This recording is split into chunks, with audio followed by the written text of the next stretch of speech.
અરે હા મારું ખેરાલું હા. એ હા મોજ હા. મારું ખેરાલું તો ખેરાલું જ છે સાહેબ. કેમ છો મિત્રો મજામાં ને? આ મારું ખેરાલુનું રેલવે સ્ટેશન છે મિત્રો. જોવું હોય તો જોઈ લો મિત્રો.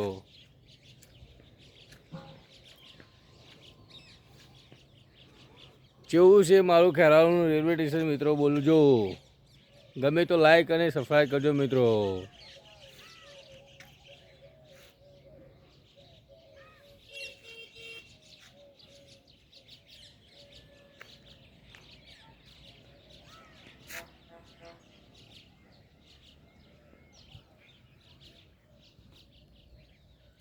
મારું ખેરાલુનું રેલવે સ્ટેશન ગમ્યું હોય ને મિત્રો તો ગમે તો લાઈક અને સબસ્ક્રાઈબ કરજો મિત્રો. જય માતાજી મિત્રો.